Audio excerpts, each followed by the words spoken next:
संपूर्ण देशभरामध्ये नवीन sale broadcast alert system विकसित करण्यात आलेली आहे। त्याची देशभर चाचणी करण्यात आली आहे। आपत्तीच्या काळात नागरिकांना तत्काळ सूचना देण्यासाठी ही प्रणाली तयार करण्यात आलेली आहे। या चाचणी दरम्यान नागरिकांच्या मोबाईल स्क्रीनवर अचानक एक आपत्कालीन सूचना देण्यात आली।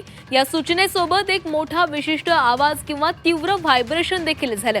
हा केवळ एक टेस्ट मेसेज असेल, ज्याचा उद्देश यंत्रणेच्या कार्यक्षमतेची तपासणी करणं हा आहे। त्यामुळे नागरिकांनी घाबरून जाऊ नये असं आवाहन केंद्र सरकारकडून करण्यात आलेलं आहे। India launches cell broadcast using indigenous technology for instant disaster alerting service for its citizens. Alert citizens, safe nation. No action is required by the public upon receipt of this message. This is a test message. Government of India. भारताने आपल्या नागरिकांसाठी तात्काळ आपत्ती सूचना सेवेकरिता स्वदेशी तंत्रज्ञानाचा वापर करून सेल ब्रॉडकास्ट सुरू केले आहे। नागरिकांना सतर्क करा, राष्ट्राला सुरक्षित ठेवा। हा संदेश मिळाल्यावर जनतेकडून कोणतीही कृती करण्याची आवश्यकता नाही। हा एक चाचणी संदेश आहे। भारत सरकार।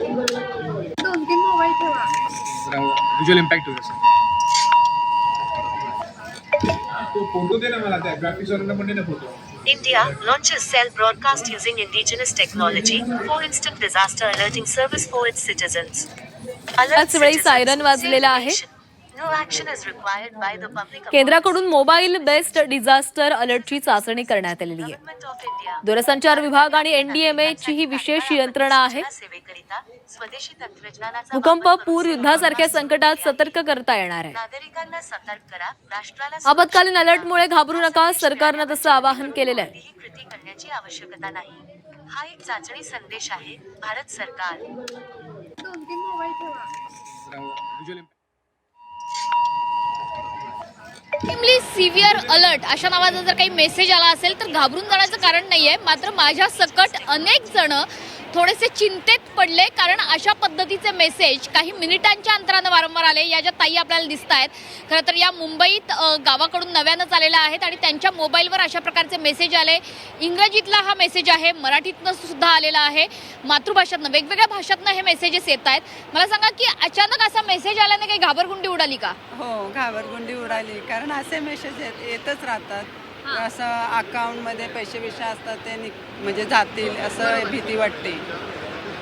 मात्र असा मेसेज आल्यानंतर तुम्ही काही त्याच्यावरती बटन दाबलत, कुठलं काही ऍक्ट केलं? ओके दाबला आम्ही। आधी आम्हाला वाटलं की मलाच आलंय म्हणून, पण जेव्हा आम्ही आजूबाजूचे सगळ्यांचे बघितले, सगळ्यांच्याच फोनवर ते मेसेज होते, आम्हाला थोडी भीती वाटलीच, कारण आम्ही आमच्या घरापासून भरपूर लांब आलेलो आहेत। त्याच्यामुळे नंतर आम्ही बघितलं नाही, सगळ्यांनाच आलंय। अकाउंटवरचे पैसे चेक केले का? चेक केले केले चेक काय नाही झालेलं। नाही, तीच भीती आहे, कारण मोबाईल हॅक होऊन अकाउंट पूर्ण खाली होतो। त्याच्यामुळे मेसेज आल्यानंतर खाली इंग्लिश पण होतं, खाली मराठी मातृभाषेमध्ये होते, त्याच्यामुळे सगळ्यांनाच काही वाचता आलं। आणि मेसेज केल्यानंतर मग ओके करायचं का नाही हाही प्रश्न पडला होता, पण सगळ्यांनाच आल्यामुळं आम्ही ओके काही तर बटणं ओकेची दाबली। डिजिटल सायबर गुन्ह्यांमध्ये खूप वाढ झाली आहे, त्याच्यामुळे शंका वाटते का अशा पद्धतीचे कुठले मेसेज आले तर? आपकी क्या रिएक्शन थी जब ऐसे मैसेज आया? मैसेज है तो हम समझे कि क्या चीज़ का मैसेज आया है, तो देखे तो ये भारतीय का ये लिखा हुआ है, तो हमको समझ में नहीं आया क्या चीज़ का मैसेज है। नक्की, त्यामुळे एकंदरीतच डिजिटल गुन्ह्यांमध्ये जे प्रमाण वाढलेलं आहे ते पाहता आपल्या मोबाईलमध्ये जर असा कुठला मेसेज आला तर घाबरून जाऊ नका, तो एक सिक्युरिटी अलर्ट आहे।